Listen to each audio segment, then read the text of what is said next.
우리가 이제 야고보서 5번째 시간인데요. 야고보서 1장 12절에서 18절까지의 말씀 한 절씩 교독하시고 마지막 절은 함께 읽도록 하겠습니다. 12절입니다. 시험을 참는 자는 복이 있나니 이는 시련을 견디어낸 자가 주께서 자기를 사랑하시는 자들에게 약속하신 생명의 면류관을 얻을 것이기 때문이라. 사람이 시험을 받을 때에 내가 하나님께 시험을 받는다 하지 말지니 하나님은 악에게 시험을 받지도 아니하시고 친히 아무도 시험하지 아니하시느니라. 오직 각 사람이 시험을 받는 것은 자기 욕심에 끌려 미혹됨이니 욕심이 잉태한즉 죄를 낳고 죄가 장성한즉 사망을 낳느니라. 내 사랑하는 형제들아 속지 말라.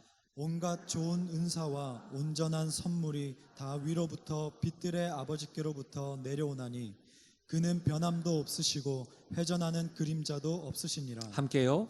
그가 그 피조물 중에 우리로 한 첫 열매가 되게 하시려고 자기의 뜻을 따라 진리의 말씀으로 우리를 낳으셨느니라. 아멘. 함께 따라 하실까요? 하나님께서 지금 말씀하십니다. 오늘 본문의 말씀해 가지고 저는 시험의 한 복판에 있을 때에 라는 제목으로 말씀을 나누겠습니다. 여러분, 사실 제가 우리 자녀들에게 유산을 남기려고 제 몸에 지닌 것이 하나 있습니다. 금이빨.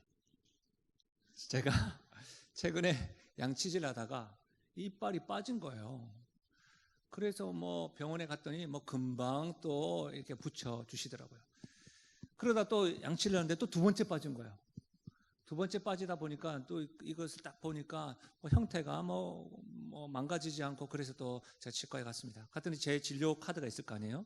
두 번째 빠져서 이게 좀 문제가 있다고. 그래서 제가 이거 다시 녹여서 다시 금좀 만들면 안 됩니까? 했더니 안 된대요. 그래서 저보고 하는 말이 CT를 찍어봐야 되겠다는 거야. 그 제 생각에 괜히 이 사람들이 또 사진 찍게 해가지고 돈 받는 거 아닐까. 또 내가 보기에 형태가 망가지지도 않고 이빨이 아프지도 않고 그렇게 해서 아니 괜찮다고 그냥 본드로 붙여달라고 했더니 안 된다고, CT를 한번 찍어야 된다고 하더라고. 그래서 내가 그래 속는 셈 치고 찍었어요. 그랬더니 사진이 분명하게 나오잖아요. 좀 문제가 있더라고요.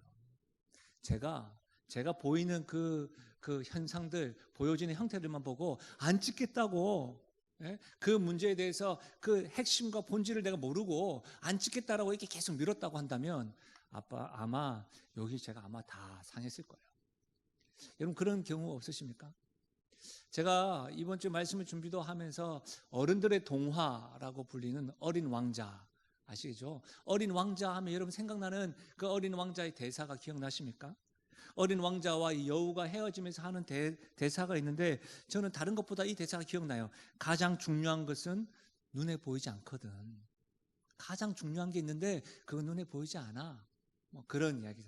물론 여러 가지 이야기가 있잖아요. 장미꽃 한 송이와의 여러 가지 스토리가 있긴 하지만 저는 가장 중요한 것은 눈에 보이지 않거든. 이게 기억이 되더라고요. 꼭 제가 그냥 눈에 보이는 것과 CT를 찍어가지고 정말 중요한 것은 눈에 안 보이는 게 많구나라고 이것도 좀 오버랩 되었던 것 같아요. 실제로 여러분, 평온할 때보다는 힘겹고 어려움이 있고 시험이 있고 문제가 있을 때면 우리는 그 문제가 너무 크게 다가와가지고 그 문제에만 집중하게 될 때가 있습니다. 그래서 가장 중요한 것을 놓치고 보지 못할 때가 있는 것 같습니다. 흐릿해지는 것이죠. 시험 앞에 있는 사람들도 마찬가지인 것 같아요. 우리가 지금 야고보서를 배우면서 야고보서의 첫 번째 수신자가 믿음을 지키기 위하여 흩어진 거주지를 떠나버린 12지파라고 하였습니다. 시험을 지금 견디고 있죠. 그리고 시련을 경험하고 있습니다. 그들이 계속해서 시련과 시험과 환난을 경험하다가 보니까 가장 중요한 것을 놓치고 있는 거예요. 그러니까 야고보 사도가 다른 서신서와는 달리 인사와 문안 인사는 하지 않고 은혜를 구하지 않고 시험에 대해서 계속해서 서신 앞부분에 강요하고 강조하고 있는 것이죠. 과연 시험을 당하고 어려움을 경험하고 있는 사람들이, 시험의 한복판에 있는 사람들이 보지 못하고 있었던 것은 무엇일까요? 놓치고 있었던 것은 무엇일까요? 혹 여러분, 이들 뿐만 아니라 우리도 그렇지 않습니까? 시험이라는 것, 어려움이라는 것, 그것을 경험할 때마다 우리가 혹 보지 못하거나 놓치고 있는 것은 무엇이 있을까요? 오늘 저는 이와 같은 관점으로 야고보 사도가 흩어져 있는 12지파뿐만 아니라 하나님께서 야고보 사도를 통해서 우리들에게 시험 한복판에 있을 때 보이지 않는 것, 가장 중요한 것, 그것 붙잡아야 돼. 이 음성으로 들을 수 있길 바랍니다. 결론부터 말씀드리자면 시험 한복판에 있을 때에 하나님을 붙잡아야 합니다. 하나님을 오해하지 말아야 합니다. 여러분, 이 말이 무슨 말이냐면 사실 우리가 신앙생활을 하면서 가장 중요한 것은요, 하나님이 어떤 분이신가, 하나님에 대한 알미입니다. 근데 많은 성도들은 복, 형통에 대해서 우리가 마음을 다하는 것 같습니다. 저는 지금 하나님께 복을 구하는 것, 형통을 구하는 것이 잘못됐다고 말하는 것이 아닙니다. 그러나 복과 은혜와 형통은 하나님으로 인하여 주어지는 부수적인 것들입니다. 다시 말하면 신앙생활할 때, 예배할 때, 믿음이라고 이야기할 때 우리는 하나님에 대한 알에 대해서 분명히 정의 내리고 그 알에 대한 경험이 충만해야 하는 것이죠. 그것이 우선입니다. 특별히 무엇보다도 시험 한복판에 있을 때, 문제가 있을 때에 그 문제를 좌지우지하시고 다스리시는 하나님에 대하여 오해하지 말고 하나님에 대해서 알아야 합니다. 여러분, 그런데요, 평소보다는 시험으로 인해서 문제가 있을 때 우리는 하나님을 오해합니다. 하나님에 대하여 잘못된 생각을 가지고 있습니다. 오늘 믿음 때문에 믿음을 지키기 위하여, 신앙을 지키기 위하여 거주지까지 떠났던 12지파들에게도 시험의 한복판에 있다 보니까, 이 시련이 계속되다 보니까 하나님에 대한 오해가 있었던 것 같습니다. 그래서 사도 야고보는 하나님에 대한 오해하지 말아라 라고 말씀하시면서 두 가지를 이야기합니다. 첫 번째는 이겁니다. 하나님께 시험 받는다는 오해입니다. 여러분 13절 한번 보실래요? 13절 보시면 사람이 시험을 받을 때에 내가 하나님께 시험을 받는다 하지 말지니 하나님은 악에게 시험을 받지도 아니하시고 친히 아무도 시험하지 아니하시느니라. 내가 하나님께 시험 받는다, 이렇게 하지 말라는 겁니다. 보통 많은 사람들이 시험을 받을 때 내가 지금 시험 받고 있구나, 하나님께 이렇게 말한다는 것이죠. 그러나 야고보 사도는 굉장한 강한 어조로 말합니다. 아니다, 하나님께 시험 받는다고 하지 마라. 하나님은 친히 아무도 시험하지 않는다라고 말씀합니다. 근데 왜 우리는 하나님께 시험 받는다고 생각할까요? 평소에는 안 그래요. 근데 보통 시험을 당하고 어려움을 겪을 때 우리 안에 무엇이 작동되냐면 피해의식이 작동됩니다. 그러면서 어떻게 하죠? 탓하기 시작합니다. 환경 탓합니다. 남의 탓합니다. 예를 들면 지금 예배 시간에 말씀을 듣다가 졸음이 오는 것이죠. 그러면 어떻게 할까요? 더워서 그렇다. 그리고 또 목사님의 유머가 목사님의 목소리는 항상 슬리핑, 그런 것들을 그렇게 탓하게 됩니다. 물론 저의 톤이 그럴 수도 있습니다. 그러나 여러분 늘 탓합니다. 그러면서 여러분 환경 탓하고 남의 탓으로만 끝나지 않고 어떻게 하죠? 모든 원인이 하나님께 있습니다. 이렇게 탓하는 것입니다. 사실 여러분 이런 모습들은요, 우리의 모습에서 자주 접합니다. 왕왕 경험합니다. 여러분 어떠십니까? 여러분은 어떻게 이렇게 말씀해 본 적 없으세요? 하나님, 내가 지금 하나님께 시험 받았습니다, 이렇게 말씀해 본 적 없으십니까? 아니면 다른 사람들에게, 다른 사람이 어려움을 겪고 힘겨움을 겪을 때 하나님께서 지금 시험하시는 거예요, 집사님, 그렇게 말씀한 적 없으십니까? 우리는 너무 쉽게, 자주, 빈번하게 이렇게 말하는 것 같습니다. 왜 그런 것일까요? 여러분 창세기 3장 12절에 보시면 아담이 이르되 하나님이 주셔서 나와 함께 있게 하신 여자, 그가 그 나무 열매를 내게 주므로 내가 먹었나이다 라고 이야기하고 있습니다. 하나님께 선악과로 인하여 범죄하였고 벌거벗었음을 그전에 몰랐다가 죄를 짓고 난 다음에 숨어있던 아담이 범죄한 후에 가장 먼저 하나님께 한 말이 뭡니까? 하와 때문입니다. 하와 때문에 선악과를 따먹었습니다 라고 말하는 겁니다. 그러면서 결국 뭡니까? 하와, 하나님이 주셨지 않았습니까? 사실 선악과를 먹은 건 저도 잘못했습니다. 그러나 하와가 줘서 먹었습니다. 그리고 하와 역시도 하나님이 저에게 만들어 주지 않았습니까? 하나님 때문입니다. 지금 이렇게 탓하고 있는 겁니다. 여러분, 어떤 분은 인류의 조상되는 아담 봐라. 그럼 그렇지. 내가 탓하는 이유가 다 있었어. 아담이 탓하니까 나도 아담을 본받아서 탓하는 거 아닌가, 이렇게 생각하는 분이 제가 볼 때 한 두세 분 계신 것 같아요. 근데 만약 그런 분이 계시다고 한다면 죄송하지만 아담 때문이 아니라 여러분 탓하는 사람입니다. 지금도 탓하고 있는 모습입니다. 여러분, 우리들은 너무 힘들면 남 탓합니다. 내가 이렇게 된 것 우리 집안 때문이다. 누구 때문이라고. 부모님 때문이라고. 내가 그때 그 일만 경험하지 않았다고 한다면 내가 좀 더 나은 형편이었을 것이라고. 신앙생활 하면서도 탓하는 경우가 많습니다. 환경과 사람에 대한 탓을 많이 합니다. 그러다가 환경과 사람의 탓으로만 끝나지 아니하고 하나님께 탓의 화살을 쏩니다. 하나님 때문입니다. 하나님께서 나를 넘어뜨리셨습니다. 하나님 때문에 우리 가정이, 우리 교회가, 나의 삶이 엉망으로 되어졌습니다. 하나님 왜 그러십니까? 하나님 내 삶에 도움이 안 되시는 분입니다. 그러면서 이렇게 이야기하죠. 하나님 없는 것으로 생각하겠습니다. 내 삶을 가만히 보니까 하나님이 있거나 말거나 크게 영향 없는 것 같습니다. 시험에 한복판에 있을 때 우리는 그런 오해를 합니다. 그러면서 어떻게 해요? 슬그머니 하나님과 멀어지는 것이죠. 여러분, 지금 그런 삶 걷고 있지 않으십니까? 사랑하는 여러분, 환경 탓하고 사람 탓하고 하나님 탓하면 문제는 굉장히 간단할 수 있습니다. 시험하는 것도 하나님 때문입니다 라고 이야기하면 내 짐을 벗어버리는 것 같으니까 간단할 수 있는 것 같습니다. 그러나 여러분, 시험의 진정한 원인을 알 수가 없습니다. 탓 우리 한 번쯤 해봤잖아요. 탓하게 되면 어떻게 합니까?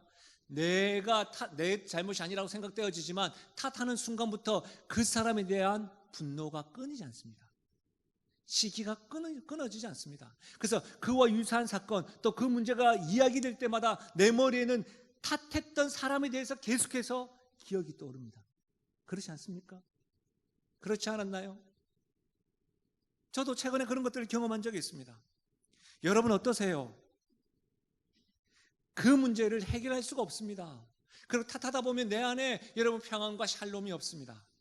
짐은 다 던진 것 같은데 이상하게 탓했던 사람 때문에 내 안에 화가 끊임이 없다는 거예요. 더욱이 우리 하나님은 어느 누구도 시험하는 분이 아니십니다. 특별히 여러분, 우리가 읽었던 이 13절의 말씀은, 이 시험은요, 우리가 지금 야고보서를 계속해서 배우면서 시험에 대해서 배웠을 때 시험은 두 가지라고 했습니다. 영어로 표현하자면 트라이얼과 템테이션이라고 했습니다. 트라이얼은 외부에서 내가 전혀 예상하지 못한 시련이라고 했습니다. 근데 앞부분에는 트라이얼, 내가 전혀 예상하지 못했던 외압과 같은 외부에서 오는 시련인데요, 13절에 있는 이 시험은 템테이션입니다. 무슨 말이냐면 내면에서부터 죄를 향하여 짓게 되는 유혹을 말하는 것이죠. 다시 말하면 하나님은 우리를 죄짓게 하는 유혹하신다 안 하신다? 안 하신다는 겁니다. 하나님은 우리를 넘어지게 하시는 분이 아니라는 것입니다. 우리를 넘어지게 하려고 선악과를 만드신 분이 아니라는 겁니다. 우리를 유혹하시기 위하여 지금의 환경을 허락하신 것이 아니라는 것입니다. 그러나 여러분, 성경에는 하나님께서 시험하셨다라는 말씀이 기록되어져 있습니다. 창세기 22장인데요. 창세기 22장 1절에 보면 그 일 후에 하나님이 아브라함을 시험하시려고 그를 부르시되 아브라함아 하시니 그가 이르되 내가 여기 있나이다 라는 말씀입니다. 하나님이 아브라함을 시험하는 내용은 여러분 잘 아시겠지만 하나님께서 100세의 아브라함에게 독자 이삭을 주셨습니다. 그리고 여러분 세월이 지난 이후에 하나님께서 아브라함에게 독자 이삭을 바치라고 합니다. 그것이 시험이에요. 여러분, 여기에서 하나님이 아브라함에게 하셨던 시험은 템테이션이 아닙니다. 트라이얼이 아닙니다. 테스트입니다. 테스트입니다. 과연 하나님이 아브라함에게 무엇을 테스트하신 것일까요? 창세기 말씀을 가만히 또 아브라함의 인생을 곰곰이 생각해 보시면 정확해집니다. 하나님께서 갈대아 우르 본토 아비집을 떠나서 아브라함을 불러 일으키셨습니다. 그때 약속하셨죠. 자손과 기업과 복의 근원이 되게 하겠다. 그때 자손의 복을 주실 때 내 씨로 인하여서 자손을 주시겠다. 하늘의 별을 보여주고 바다의 모래알을 보여주면서 너의 자손이 이렇게 될 것이다. 그때 아브라함 믿었죠. 그런데 하나님께서 하나님의 때와 시기가 계속해서 늦춰지다 보니까 어떻게 해요? 하갈을 통해서 이스마엘을, 또 그드루아를 통해서. 창세기 17장에 그 사건을 통해서 하나님은요, 아브라함에게 13년 동안 침묵하세요. 나타나지도 않으시고 말씀도 안 하세요. 13년 이후에 하나님께서 아브라함에게 말씀하시고 거룩하고 나를 신뢰하라. 그러고 난 다음에 아들 이삭을 주세요. 그리고 세월이 지났습니다. 그때 하나님이 지금 아브라함에게 테스트하는 거예요. 아브라함아, 너 이삭 나에게 바치야. 바칠 수 있겠니? 그때 여러분, 아브라함은 모리아산에서 이삭을 하나님께 바치려고 합니다. 그때 창세기 22장 11절 말씀을 보십시오. 여호와의 사자가 하늘에서부터 그를 불러 이르시되 아브라함아, 아브라함아. 그만하라는 거죠. 그때 하는 말이 12절입니다. 그 아이에게 내 손을 대지 말라. 그에게 아무 일도 하지 말라. 너가 내 아들 내 독자까지도 내게 아끼지 아니하였으니 내가 하나님이 이제야 너가 나를 경외하는 줄 알겠다. 이전에 하나님을 신뢰한다고 했고 하나님을 전적으로 신뢰하지 못하여서 자손에 대해서 하갈과 그두라를 통하여 자손을 낳았던 아브라함, 이제는 이삭을 통해서 하나님 나의 인생의 주인이시구나. 히브리서 말씀을 통해서 죽이셨다고 한다면 하나님이 살리실 분이시라 믿고 이런 일을 했다는 거예요. 이 일을 통해서 아브라함은 하나님의 테스트에 통과한 것이죠. 하나님만이 나의 인생의 주인이시구나. 하나님을 경외하는 자로 하나님은 이 사건을 통해서 알게 됐다는 것입니다. 하나님 안심하는 사람, 열방의 믿음의 사람, 어떤 시련과 시험 속에서도 하나님을 전적으로 신뢰하는 사람으로 하나님은 아브라함을 이제야 알게 되었다라고 말씀하시는 것이죠. 사랑하는 여러분, 하나님은 누구도 넘어지게 할 목적으로 유혹하거나 시험하는 분이 아니십니다.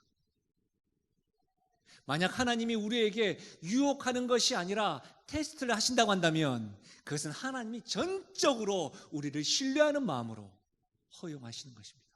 욥기를 보십시오. 여러분, 욥이 당했던 고난은 굉장히 암울하고 힘들지만 여러분, 하나님께서 욥을 얼마나 신뢰했던지 사단에게 한번 해봐라. 잘 안 될걸? 이 하나님이 안심하는 마음이 느껴지십니까? 그때 테스트하는 거예요. 하나님은 어느 누구도 쉽게 유혹하는 분 아닙니다. 오히려 하나님은요, 우리에게 주시는 분입니다. 할렐루야. 하나님 뭐 하시는 분이라고요? 주시는 분입니다. 우리 17절, 우리 오늘 본문 17절 같이 한번 읽어볼까요? 함께 읽겠습니다. 시작. 온갖 좋은 은사와 온전한 선물이 다 위로부터 빛들의 아버지께로부터 내려오나니 그는 변함도 없으시고 회전하는 그림자도 없으시니라. 무슨 말입니까? 온갖 좋은 은사와 온전한 선물이 아버지께로 옵니다. 우리 주님은 그렇게 주시는 분이에요. 온갖 좋은 은사와 좋은 선물을 주시는 분이에요. 심지어 여러분, 요한복음 10장 10절에 도둑이 오는 것은 도둑질하고 죽이고 멸망시키라는 것뿐이요 내가 온 것은 양으로 생명을 얻게 하고 거기서만 끝나지 않고 어떻게 해요? 더 풍성히 얻게 하려는 것이라. 우리 주님이 이렇게 주시는 분임을 믿으시길 바랍니다. 우리 주님은 좋고 온전한 것으로 주시는 분이에요. 야고보 사도가 계속해서 말씀하시는 게 뭐예요? 후히 주시는 분이십니다. 거저 주시는 분이십니다. 거절하지 않습니다. 후히 주시고 꾸짖지 않습니다. 거절하지 않고 풍성히 주시는 분이십니다. 우리 하나님은 그런 분이십니다라고 말씀하시는 거예요. 여러분, 시험의 한복판에 있을 때 가장 중요한 거 보이지 않는 하나님, 그 하나님은 우리를 유혹하는 분이 아니라 우리에게 주시고 우리를 사랑하시는 분임을 믿으시길 바랍니다. 제가 아는 분인데요, 이분은 직장생활도 하고 직장생활 이야기 들어보니까 굉장히 빡세요. 그리고 어려움도 많이 당하셨더라고요. 그런데 이분과 대화하다 보면 저희가 에너지가 막 차고 넘쳐요. 왠지 아세요? 그분은요, 자신감이 넘쳐요. 근데 그분의 자신감은 저에게 한마디로 이야기해요. 제가 놀랐어요. 뭘 믿고 그래요? 도대체 돈이 많습니까? 아니면 내가 모르는 뭔가 있나요? 뒤에 누가 있나요? 했더니 목사님, 하나님이 우주에서 가장 저를 사랑하세요. 어린아이가 하는 말이 아니에요. 하나님이 우주에서 가장 날 사랑하세요. 여러분, 어려움을 경험하지 않은 분이 아닙니다. 시험의 한복판에 있음에도 불구하고 하나님 나를 유혹하시거나 넘어뜨리시는 분이 아니라 하나님이 우주에서 가장 나를 사랑하시는 분입니다. 하나님이 좋은 것으로 온전한 것으로 주시는 분, 이것을 여러분 시험의 한복판에 있을 때 하나님에 대한 오해가 아니라 하나님에 대한 확신으로 그 시험 가운데 승리할 수 있기를 주의 이름으로 축원드립니다. 두 번째, 하나님을 오해하지 말라는 두 번째 주제는 하나님도 악에게 시험을 받으신다라는 오해입니다. 13절에 보시면 하나님은 악에게 시험을 받지도 아니하시고 라고 말하고 있습니다. 왜 야고보 사도가 이렇게 말씀한 것일까요? 믿음 때문에 신앙을 지키기 위하여 흩어졌던 그들이 시련과 유혹이 오래되다 보니까 하나님께서 지금 나를 시험하시려나? 하나님께서 왜 나에게 도움이 안 되시지? 하나님도 악에게 시험을 받는 거구나. 이렇게 생각하고 있으니까 야고보 사도가 흩어져 있는 그들에게 성령의 감동을 받아서 지금 서신을 적고 있는 것이죠. 하나님은 악에게 시험을 받지도 않습니다. 왜 이렇게 오해하고 있었을까요? 하나님이 나의 어려움과 시험에 지금 이 환난에서 도움이 안 되니까, 하나님이 힘도 없는 분이시니까 하나님도 나와 같이 악에게 시험 받는 분이시구나, 여기서부터 시작하는 것입니다. 다시 말하면 하나님을요, 그리스 신화에 나오는 신 정도로만 생각하는 것이죠. 아폴로 신이나 제우스 신처럼. 여러분, 그런 영화들을 보시면 신도 죽어요. 그리고 그 신들은 여러분 인간의 삶에 간섭하여 장난을 치고 자기 분에 못 이겨서 인간의 막 협박도 하고 그렇게 일하지요. 심지어 여러분 하나님을 내 정도의 수준, 우리 인간 정도의 수준으로 생각하는 분들이 많은 것 같습니다. 하나님도 뭐 힘들고 어렵고 지칠 때가 있겠지 뭐. 하나님도 계속해서 어려움이 있으면 뭐 우울증도 오겠지 뭐. 우울감도 오겠지 뭐. 좌절도 하시겠지 뭐. 불안도 하시겠지 뭐. 하나님도 어떤 일들을 할 때마다는 즉흥적이겠지. 하나님도 어떤 사람은 정말 사랑하고 어떤 사람은 굉장히 나쁘게 생각하면 뭐 나쁘게 생각 벌도 주시는 분이겠지 뭐. 하나님을 꼭 우리 정도의 수준으로 생각하는 분이 있는 것 같습니다. 사랑하는 여러분, 그렇지 않습니다. 하나님은 악에게 영향받는 분이 아니십니다. 우리 하나님은 누군가의 앞길을 막아서 여러분 악을 들이미는 분도 아니십니다. 하나님은 어떤 악도 우리 하나님을 흔들어 놓으시거나 악에게 굴복하시는 분이 아닙니다. 여러분, 이 하나님을 확신하시길 바랍니다. 그렇다면 유혹이라는 것은 어디서 오는 것일까요? 왜? 누가 유혹을 받는 것일까요? 하나님이 그런 분이 아니시라고 한다면 누가 유혹을 받는 것입니까? 어디에서 유혹이 오는 것입니까? 14절과 15절입니다. 우리 함께 읽어볼까요? 함께 읽겠습니다. 오직 각 사람이 시험을 받는 것은 자기 욕심에 끌려 미혹됨이니 욕심이 잉태한 즉 죄를 낳고 죄가 장성한 즉 사망을 낳느니라. 여러분, 오늘 말씀은 우리가 시험을 받는 것은 자신의 욕심에 끌려서 미혹됨이라고 돌려서 말하지 않습니다. 직접적으로 유혹을 받는 이유는 자신의 욕심이 끌려서 유혹을 받는다라고, 시험을 받는다라고 이야기하고 있는 거예요. 여러분, 이것을 좀 더 쉽게 설명하자면 이것입니다. 제가 최근에 TV를 봤는데 도시어부라는 TV를 봤어요. 그게 낚시하는 프로더라고요. 제가 누누이 말씀드리지만 늘 TV 앞에 있지는 않습니다. 도시어부라는 TV, 낚시 잘 못하거든요. 낚시하는 걸 딱 보니까 여러분, 그 낚시할 때 그 생바늘로 낚시를 하는 분이 거의 없어요. 고기를 잡으려면 어떻게 됩니까? 바늘에 미끼를 끼잖아요. 그 미끼를 껴가지고 던지잖아요. 그 정도는 제가 알았어요. 제가 낚시에 대해 잘 모르니까. 그런데 그 프로를 보니까 미끼를 끼워가지고 던지는데 그걸로만 끝나지 않고 떡밥 같은 것을 또 주변에 던지더라고요. 이렇게 떡밥을 이렇게. 여러분 잘 모르시나 봐요? 떡밥을 던지더라고요. 그래서 제가 그거 보면 좀 뭐지 하는데 인터뷰를 할 때 왜 그 떡밥을 던집니까 하니까 떡밥을 던져야지 고기들이 몰려오면서 그것을 문다는 거예요. 여러분, 미끼는 우리를 미혹합니다. 그러나 여러분 잘 생각해 보세요. 욕심에 끌려서 우리가 유혹을 받는 거예요. 여러분 생각해 보세요. 바다가 태평양이 엄청나게 넓잖아요. 그 바다에 먹을 것이 많을까요, 적을까요? 많겠죠. 근데 여러분 그 미끼와 떡밥에 유혹받았던 고기가 바다에 있는 모든 고기입니까? 아닙니다. 그 미끼 보고 욕심이 끌려가지고 하는 고기만 잡히는 겁니다. 안 그렇습니까? 무슨 말이에요, 여러분? 우리의 욕심으로 인해서 우리가 시험을 받고 유혹을 받는 거예요. 지금도 오는 사자와 같이 마귀는 우리에게 미끼를 던집니다. 떡밥을 던집니다. 유혹할 것입니다. 우리의 욕심을 흔들어 놓을 것입니다. 그때 어떻게 해요?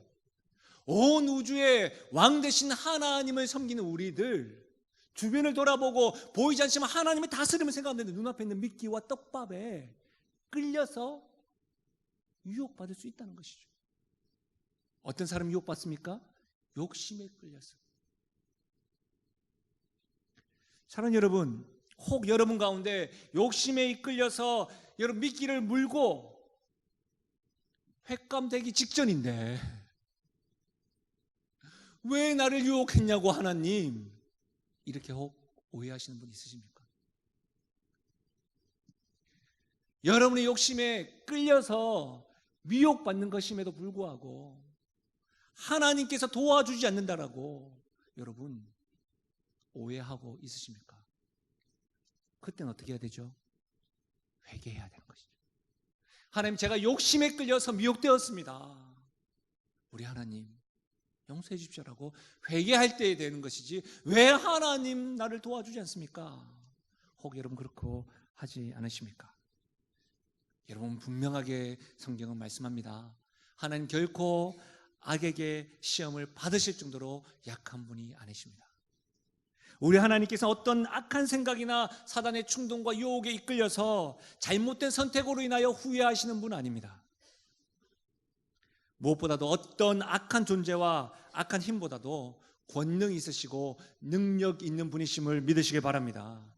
우리 주님께서는 우리가 욕심으로 인해 유혹받아 시험의 한복판에 있음을 아십니다. 그때 회개하고 주님께 도와주시기를 구하며 나아갈 때 우리 하나님은 도와주시는 분이에요. 히브리서 4장 15절 말씀에 우리에게 있는 대제사장은 우리의 연약함을 동정하지 못하실 이가 아니요 우리의 연약함을 동정하시는 분이 우리의 주님이십니다. 뿐만 아니라 여러분 히브리서 2장 18절 말씀에 그가 시험을 받아 고난을 당하셨은즉 시험 받는 자들을 능히 도우실 수 있느니라. 믿으십니까? 능히 도우실 수 있는 분. 이사야 59장 1절과 2절 말씀에 여호와의 손이 짧아 구원하지 못하심도 아니요 귀가 둔하여 듣지 못하심도 아니라 오직 너희 죄악이 너희와 너희 하나님 사이를 갈라놓았고 너희 죄가 그의 얼굴을 가리어서 너희에게서 듣지 않으시게 함이니라. 우리가 욕심에 끌려서 미혹받을 때는 우리 주 앞에서 회개해야 되는 것이죠. 우리 하나님은 능력 없는 분이 아니라는 거예요. 우리 하나님은 이 세상을 창조하실 뿐만 아니라 지금도 다스리시는 분이십니다. 우리 인생을 창조하시고 다스리시고 관리하시는 분이십니다. 하나님은 우리에게 좋은 것으로 주시는 분이시고 우리를 아끼시는 분입니다. 시험 한복판에 있을 때에 눈에 보이지 않지만 우리가 붙잡고 가장 중요한 것이 하나님은 우리를 사랑하시는 분이시고 우리에게 주시는 분이시고 우리를 도우실 능력이 있는 분이라는 사실을 아는 것입니다. 오늘 야고보 사도는 이렇게 말합니다. 12절에 시험을 참는 자는 복이 있나니 이는 시련을 견디어낸 자가 주께서 자기를 사랑하는 자들에게 약속하신 생명의 면류관을 얻을 것이기 때문이라. 굉장히 야고보 사도가요 재미나고 굉장히 논리적입니다.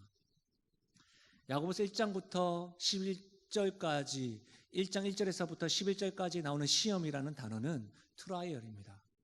외부에서 갑작스럽게 몰려드는 시련. 13절은 뭐라고 했죠? 템테이션입니다. 내면에서 유혹받아 죄를 짓게 되는 시험. 12절에서 나오는 이 시험은요, 이 두 가지가 다 포함된 단어입니다. 그러면 이 말씀이 달리 보입니다. 어떤 시련과 유혹과 시험을 참는다 할지라도 참는 자는 복이 있다는 것입니다. 근데 더 놀라운 것은 이 원어로 보니까 어순이 이렇게 되어졌습니다. 제가 어순대로 의역을 하자면 이것입니다. 복이 있습니다. 외부에서 오는 시련과 내면에서 올라오는 그 유혹을 참는 자는 복이 있습니다. 생명의 멸류관까지 얻습니다. 이것이 의역입니다. 여러분, 너무 놀랍지 않습니까? 우리는 야고보서를 통해서 시험을 통해서 믿음이 작동된다는 것을 배웠습니다. 그리고 그때야말로 하나님께 전적으로 신뢰하고 있는 하나님의 사람인지 아닌지를 우리가 판단한다고 했습니다. 그런데 여러분 12절 말씀해 보면 시험을 참는 자는, 시련을 견뎌낸 자는, 이 말이 무슨 말이에요? 시험의 한복판에 있지만 이 시험이 끝날 때가 있다는 것입니다. 검증된 날이 있다는 거예요. 그 검증된 날에 복이 있다는 것입니다. 생명의 멸류관을 받을 것이다, 그렇게 말하고 있는 거예요. 사랑하는 여러분, 시험의 한복판에 있을 때 우리가 반드시 기억해야 될 것은 뭐예요? 이 시험이 이 또한 지나가리라. 검증받은 후에 내가 하나님을 오해하지 않고 하나님이 주시는 분이시고 하나님이 사랑하시는 분이시고 하나님이 능력이 있는 분이시라는 것을 알고 인내하며 나아가야 되겠구나. 그때에 복이 있는데 생명의 멸류관을 주시는 거구나. 이 생명의 멸류관이 단지 죽어서 천국에 가서 얻는 생명의 멸류관뿐만 아니라 이 땅에서 누리는 생명의 멸류관입니다. 이 땅에서 성령의 열매를 맺게 됩니다. 이 땅에서 예수 그리스도를 닮아가게 됩니다. 예를 들면 화를 많이 냈던 분들이 여러분 이 시련을 통하여, 시험을 통하여 참고 인내하면서 어떻게 해요? 다듬어지고 주님을 닮아가는 거예요. 물질에 대해서 늘 마음을 졸였던 사람이 하나님 온 세상을 다스리는 분이라는 것을 경험하면서 물질은 하나님께서 주시는 거구나. 건강에 대해서 여러 가지 환경에 대해서 불안했던 사람이 내 주 나의 주가 목자가 되시니 내게 부족함이 없습니다라고 여러분 생명의 멸류관을 이 땅에서도 그렇게 누리며 나아가는 거예요. 어떤 사람들에게? 시험과 시련을 견디고 참는 자들에게. 시험의 한복판에 있을 때에 우리가 꼭 붙잡아야 되는 것이 무엇입니까? 하나님이십니다. 눈에 보이지 않는 그 하나님, 내 앞에 있는 여러 가지 환경과 형편을 보는 것이 아니라 그 환경과 형편 가운데서도 우리에게 주시기를 아끼지 아니하고 사랑하시고 능력 많으신 그 하나님, 나의 문제와 시련을 붙잡고 컨트롤하시는 그 하나님, 그 하나님을 바라볼 수 있는 영적인 시야가 여러분의 강한 믿음의 손이 있으시기를 주의 이름으로 축원드립니다. 말씀을 마무리하겠습니다. 제가 이번 한 주간 소셜 네트워크를 통해서 저와 친분이 있는 목사님을 통해 제가 책 한 권을 소개받았습니다. 동화책인데요. 제가 사실 설교 원고에 이렇게 적어놓다가 잘 안 보여가지고 제가 이 책을 읽으면서요, 말씀을 준비했던 이 내용이 계속 오버랩 되더라고요. 겨울을 견뎌낸 나무가 겨울 기간 동안에 굉장히 힘들었던 거예요. 그래서 이 나무가 햇빛에게 말하는 내용, 그 내용 꼭 내가 하나님께 말하는 것 같더라고요. 그리고 햇빛이 나무에게 하는 말이 하나님 나에게 말하는 것 같더라고요. 그리고 오늘 본문 말씀 같더라고요. 그래서 이 말씀을 인용하면서 말씀을 마무리하겠습니다. 한번 들어보십시오. 힘겨웠던 겨울의 기억이 분노와 아픔의 칼날을 나무에게 쑥 뒤밀었기 때문에 나무가 태양에게 말합니다. 내가 당신을 필요로 했을 때 어디에 있었어요? 억눌렸던 서러움이 갑자기 터져 흐르더니 껍질 사이 갈라진 틈으로 스며 나와 몸통을 따라 흘러내렸습니다. 당신이 필요했다고요. 당신이 정말 필요했는데 당신이 옆에 없었어요. 나무는 흐느껴 울었습니다. 당신이 그렇게 오래 안 나타나서 나는 너무 춥고 외롭고 겁이 났다고요. 당신이 여기에 없으니 나는 너무 흐렸어요. 멀리 당신 모습이 보여도 온기는 느낄 수 없었고 내 목소리는 당신에게 닿지 않을 것 같았어요. 내가 떨고 있는 게 안 보였나요? 나는 너무 약해져서 부러질까 두려웠어요. 게다가 내 뿌리는 땅 속에서 굳어갔고 껍질은 갈라지고 또 그때 햇빛이 나무에게 이렇게 이야기합니다. 너가 겨울을 견뎌내고 살아남은 건 너가 아주 큰 사랑을 받았기 때문이야. 그 말을 하면서 그 햇빛이 이렇게 말해요. 사실이란다. 구름이 우리 사이를 갈라놓은 것처럼 보일 때도 있었지만 사실 난 거기 있었단다. 내가 날 볼 수 없을 때에도 보이긴 보이는데 멀리서 보일 때, 그래서 너가 내 온기를 느낄 수 없었을 때 그때는 내가 빛을 집중적으로 보내주었지. 아무렴 빛과 눈을 동시에 보낸 적도 있었는데 그건 내 광의가 위로는 내게 비치고 아래서는 반짝이며 빛이 나도록 하기 위해서였지. 그때 너는 너무 밝아서 눈이 부시다고 빛이 너무 강하다고 생각했지. 너는 내가 원하는 것보다 더 많은 것을 보고 있었단다. 기억나니? 시험의 한복판에 있을 때마다 겨울을 견뎌낸 나무처럼 하나님 어디 계셨습니까? 하나님 왜 내 삶 가운데 홍해가 갈라지지 않습니까? 샘물이 터지지 않습니까? 지금까지 줬던 그 만나는 왜 시험 한복판에 있을 때는 왜 침묵하십니까? 겨울을 견뎌낸 나무처럼 그렇게 말하고 있는 제 모습이 오버랩되더라고요. 태양이 나무에게 말하듯 너가 겨울을 견뎌내고 지금 여기까지 온 것은 그만큼 너가 나의 사랑을 받았기 때문이야. 가장 중요한 것은 눈에 보이지 않는다라고 이야기한 어린 왕자의 대사가 오늘 시험 한복판에 있을 때에 눈앞에 보이는 현상보다도 그 현상을 움직이시는 보이지 않는 하나님, 우리가 그 하나님을 붙잡고 그 하나님과 동행하며 나가는 믿음의 사람, 믿음의 성도 되시기를 주의 이름으로 간절히 축원드립니다. 우리 말씀을 생각하시면서 우리 찬양 올려드릴까요?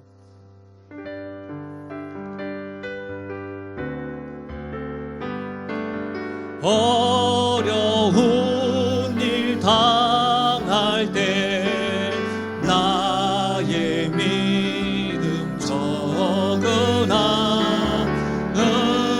의지하는 내 주를 더욱 의지합니다. 세월 지나갈수록 의지할 것뿐일세. 무슨 일을 당해도 예수를 우리 다시 한 번 더 찬양하실까요? 어려운 일 당할 때 어려운 일 당 나의 믿음 적으나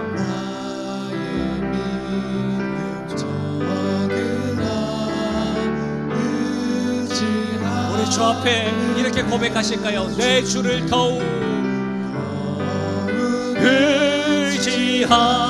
의지합니다. 세월 지나갈수록 의지할 것뿐일세. 무슨 일을 당해도 3절입니다. 밝을 때의 노래와 밝을 때의 어두울 때의 기도로 어두울 때의 위태할 때 도움을 위태할 때 누구에게요? 우리 주님께 강구함. 아멘. 세월 지나갈수록 의지할 것뿐일세. 무슨 일을 당해도 예수를 우리 마지막으로 세월 지나갈수록 세월 지나갈수록 의지할 것뿐일세.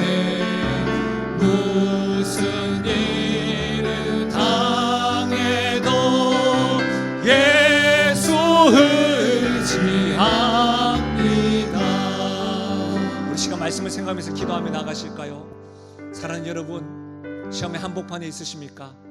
그 한복판에서 도움의 손길이 없어 허우적거리시고 눈물 흘리십니까? 혹 하나님에 대한 오해를 가지고 있으십니까? 가장 중요한 것은 눈에 보이지 않는다면 혹 그 문제와 시험을 붙잡고 있으신 우리 하나님, 그 하나님을 바라보아야 될 때 아닐까요? 하나님은 주시는 분이십니다. 우리 하나님은 우리를 사랑하시는 분이십니다. 우리 하나님은 거저주시고 거절하지 아니하시고 풍성히 주시는 분이십니다. 우리 하나님은 온 우주에 우리를 사랑하시는 분이십니다. 그 하나님을 기억하고 그 하나님의 사랑받는 자로 알고, 하나님 이 시련 가운데, 이 어려움 가운데, 이 한복판에 속에서도 하나님 붙잡으며 나아가겠습니다라고 우리 믿음의 고백으로 말씀을 생각하시면서 기도하며 나아가겠습니다. 아버지 하나님, 참으로 감사함을 드립니다. 오늘 말씀을 통하여 하나님 아버지께